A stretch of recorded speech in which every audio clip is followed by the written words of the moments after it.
ये कहानी सिल्क स्मिता की है। वो औरत जिसके नाम से 80 के दशक में टिकट खिड़कियों पर लाठियां चलती थीं, लोग कूद पड़ते थे, पागल हो जाते थे। वो महिला जिसको देखकर लोग फैंटेसाइज करते थे, सिनेमा हॉल में भीड़ लगाते थे, लेकिन जब घर पहुंचते थे तो आंख नाक कान मुंह बिचकाते थे। ये उस समाज की कहानी है जो अंधेरे में सिल्क को पाने की तमन्ना करता था, लेकिन उजाले में उसे गंदा कहता था। वो सिल्क जिसे पर्दे पर देखकर पुरुषों की धड़कनें बढ़ती थीं, सीटियां बजती थीं, पैसे फेंकते थे, लेकिन फिर समाज के लिए कलंक कहते थे। ये कहानी सिर्फ डर्टी पिक्चर की नहीं है, ये कहानी सिल्क और डर्टी पिक्चर से आगे उस विजय लक्ष्मी की है जो चमक दमक के पीछे मेकअप की मोटी परतों के नीचे तन्हाई में रहती थी। इसीलिए इस डर्टी पिक्चर के दो पहलू, एक स्क्रीन पर मर्दों की फैंटेसी और दूसरी समाज में जिंदगी में दोगलेपन की। ऐसा नशा जिसे सिनेमा घर में तो लोग जी भर कर पीना चाहते थे, लेकिन उजाले में अपने घर की चौखट पर गंदा कहकर नकारते थे। जिस समाज में औरत को देवी या कुलवधू के तौर पर पूजा जाता है, उसी समाज ने सिल्क को कामुकता की देवी बना दिया। लोग उसे चाहते तो बहुत थे, लेकिन इज्जत नहीं देना चाहते थे। वो साउथ सिनेमा की वो जरूरत थी जिसके बिना फिल्में डब्बे में बंद रह जाती थी, जिसे देखकर अच्छे अच्छे संस्कारी भी अपना ईमान खो बैठते थे। लेकिन अफसोस कि करोड़ों दिलों की धड़कन बनने वाली सिल्क अपने ही दिल के सूनापन को भर नहीं पाई। इसीलिए इस डर्टी पिक्चर को देखना, समझना, जानना आपके लिए जरूरी है। और खुद सोचिएगा कि क्या रात के अंधेरे में मोबाइल में जो छिपकर हम देखते हैं, क्या उसी को लेकर दिन में सोशल मीडिया पर हम कमेंट करते हैं कि हमारे समाज को खराब कर रहा है? जवाब कमेंट सेक्शन में लिखने की जरूरत नहीं है, अपने मन में जवाब दीजिएगा, क्योंकि इंसान दुनिया से झूठ बोलता है, अपने आप से नहीं। अगर हिम्मत फिर भी बचती है तो कमेंट सेक्शन आपका इंतजार कर रहा है। शुरुआत करते हैं। सिल्क स्मिता कोई रातों रात पैदा हुई स्टार नहीं थी। आंध्र प्रदेश के एल्लूरू जिले में गरीब परिवार में जन्म हुआ था। नाम विजय लक्ष्मी। गरीबी ऐसी कि 2 वक्त की रोटी के लिए संघर्ष करना पड़ता। घर के हालात इतने खराब कि चौथी कक्षा में पढ़ाई छोड़नी पड़ी। लेकिन विजय लक्ष्मी की किस्मत में सिर्फ गरीबी नहीं थी, शोषण भी था। जब बड़ी हुई तो गली मोहल्ले के मनचलों की नजरें पड़ी। परिवार को लगा कि लड़की बोझ बन जाएगी, अनहोनी हो जाएगी, इसलिए 14 साल की उम्र में शादी कर दी गई। सोचा कि शादी के बाद जिंदगी संवर जाएगी, लेकिन ससुराल उसके लिए जेल से कम नहीं थी। वहां प्यार नहीं, घरेलू हिंसा, मार पिटाई, मानसिक प्रताड़ना मिली। 14 साल की बच्ची जिसके खेलने के दिन थे, वो शराबी पति और जालिम ससुराल के जुल्म सह रही थी। फिर एक रोज सब्र का बांध टूटा। उस नर्क से वो भाग निकली। ना पैसा था, ना ठिकाना, ना कोई सहारा, बस एक रास्ता था, चेन्नई, जिसे उस दौर में मद्रास कहते थे। वो सपनों के शहर में तो आ गई, लेकिन उसे नहीं पता था कि जिस भूखे भेड़ियों वाली दुनिया से भाग कर आई है, सिनेमा की दुनिया में उससे बड़े मगरमच्छ मिलेंगे। और यहीं से जन्म हो गया सिल्क का।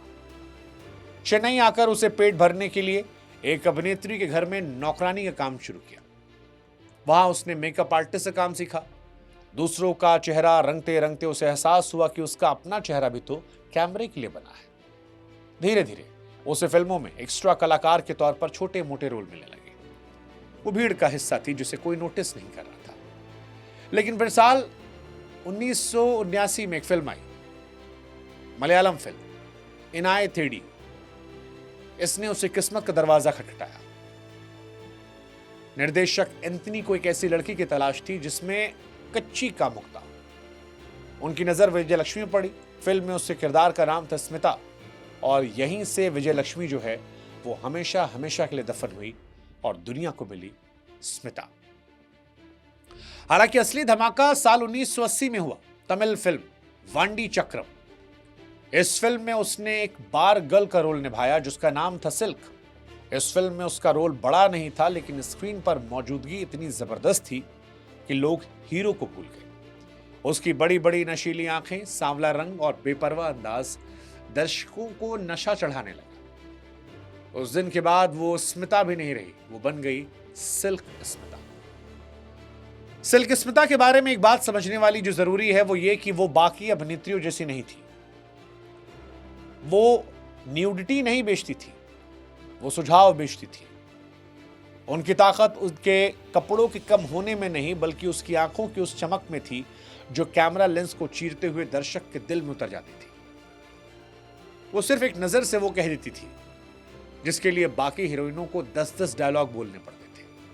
और इसका सबसे बड़ा सबूत है बालू महेंद्र की क्लासिक फिल्म मुनरम पिराई का वो मशहूर किस्सा, जहां पर एक सीन में सिल्क को बस एक एप्पल खाना था, सिर्फ एक सेब। उसके पास कोई डायलॉग नहीं था, कोई खास एक्शन नहीं था।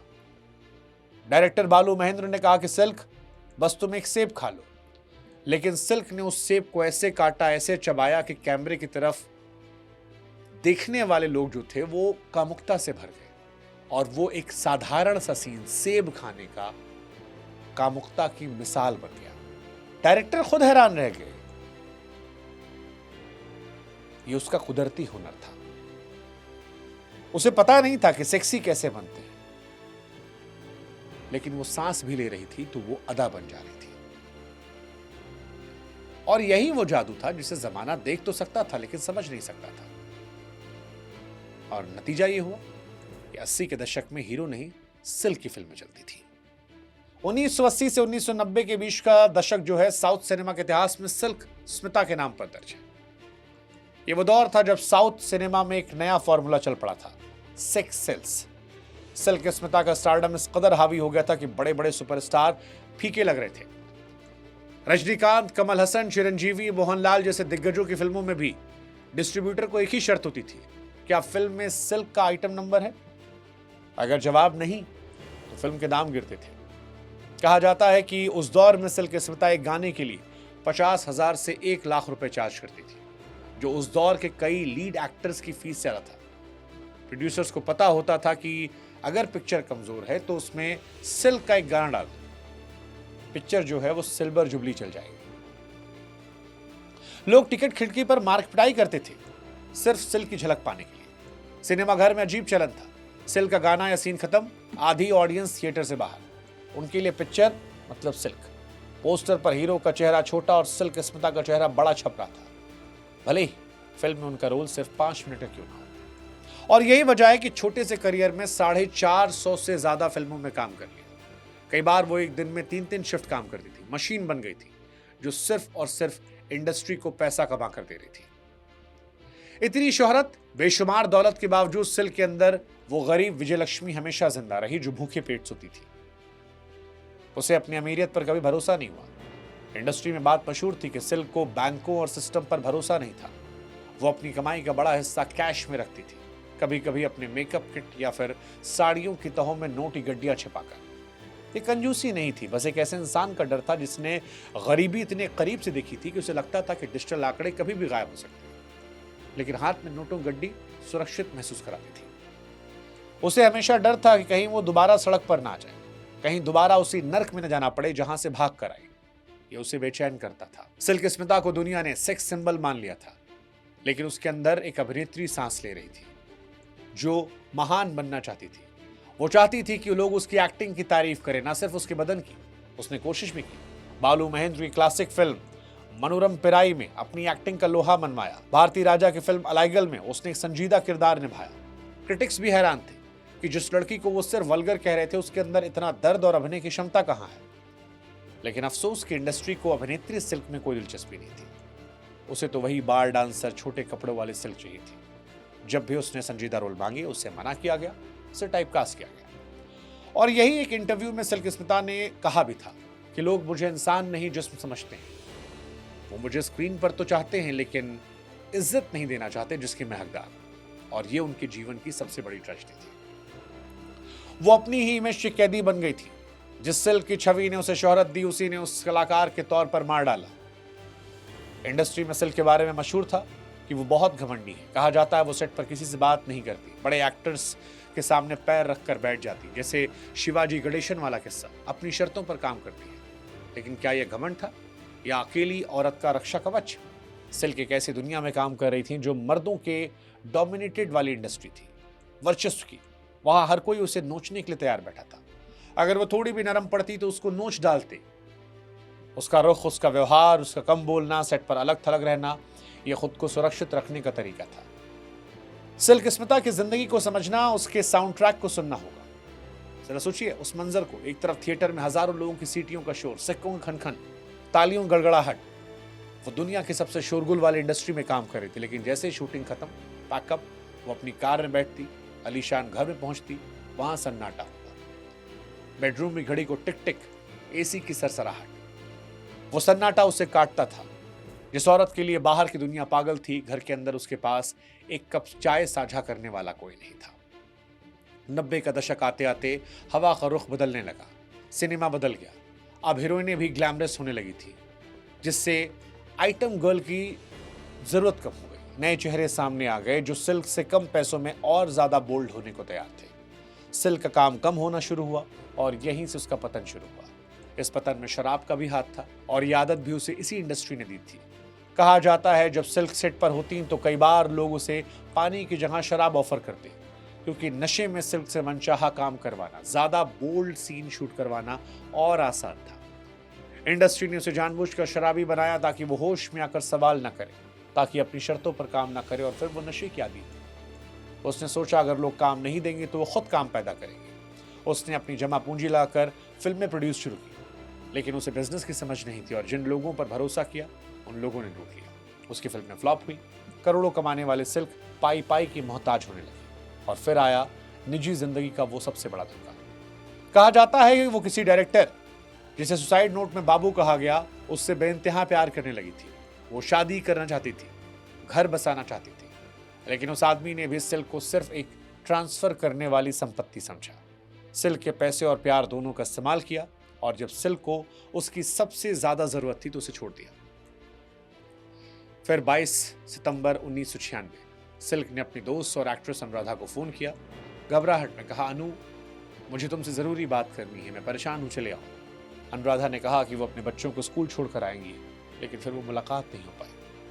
अगली सुबह 23 सितंबर साल 1996 को 35 साल की विजयलक्ष्मी उर्फ सिल्क स्मिता चेन्नई के अपार्टमेंट में पंखे से लटकी मिली।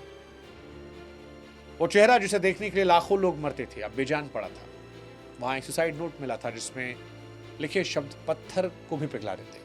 कहा कि मैं और बर्दाश्त नहीं कर सकती, मैंने अपनी पूरी जिंदगी मेहनत की, सबके लिए किया, लेकिन किसी ने मेरे लिए कुछ नहीं किया। जिन लोगों पर मैंने भरोसा किया, धोखा दिया।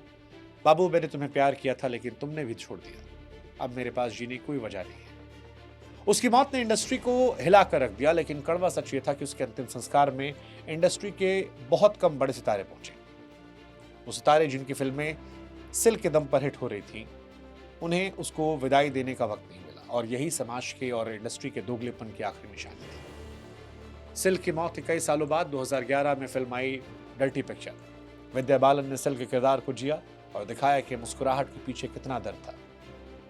विद्या बालन का एक डायलॉग था, फिल्म में सिर्फ 3 चीजों चलती हैं, एंटरटेनमेंट, एंटरटेनमेंट, एंटरटेनमेंट, और मैं एंटरटेनमेंट। ये डायलॉग सिल्क की जिंदगी का सार था। वो पूरी दुनिया के लिए सिर्फ एंटरटेनमेंट थी, लेकिन किसी के लिए शायद इंसान नहीं बन पाई। लेकिन क्या डर्टी पिक्चर ने पूरा सच दिखाया? विद्या बालन ने खुद कहा था कि यह सिल्क नहीं, सिर्फ एक किरदार है, क्योंकि असली सिल्क कहानी डरावनी है, उससे ज्यादा अंधेरी, उससे भी ज्यादा दर्दनाक। फिल्म में अंत में हीरोइन को सम्मान मिलता है, लेकिन असल जिंदगी में सिल्क को सिर्फ तन्हाई मिली थी। सिल्क स्मिता एक पहेली बनकर आई और एक सवाल बनकर चली गई। आज जब पीछे मुड़कर आप देखते हैं तो सवाल उठता है, डर्टी कौन था? वो औरत जो अपने पेट के लिए अपने जिस्म की नुमाइश कर रही थी, या वो समाज जो टिकट खरीद कर उसे देखने जा रहा था, बाहर निकल कर फिर उसी को चरित्रहीन कह रहा था? क्या वो लोग गुनहगार नहीं थे जिन्होंने उसे शराब की लत लगवाई? क्या वो लोग जिम्मेदार नहीं थे जिसने पैसे लूटे, अकेला छोड़ा? सिल्क स्मिता ने साबित किया कि एक औरत बिना गॉडफादर, बिना किसी हीरो के अपने सहारे पर अपनी शर्तों पर राज कर सकती है। उसकी रफ्तार एक उल्का पिंड जैसी थी, तेज, चमकदार, आग लगाने वाली, लेकिन उल्का पिंड किस्मत में जलकर राख होना लिखा होता है। वो रेशम सिल्क की तरह मुलायम थी, लेकिन दुनिया ने उसे लोहे की जंजीरों में जकड़ दिया। ये कहानी सिल्क स्मिता की थी, एक ऐसी जीत की जो हार में बदल गई, एक ऐसी रानी की जिसका महल ताश के पत्तों का था, और एक ऐसी औरत की जिससे दुनिया ने चाहा तो बहुत लेकिन अपनाया कभी नहीं। सिल्क मर गई, लेकिन विजयलक्ष्मी का सवाल आज भी जिंदा है। क्या मेरा गुनाह सिर्फ वो था कि मैंने वो दिया जो तुम चाहते थे? सोचिएगा, सोचिएगा गहराई तक। आज भी समाज में कुछ नहीं बदला, समाज के तौर पर हम वही हैं, और आज भी कई सिल्क हमारे बीच मौजूद है।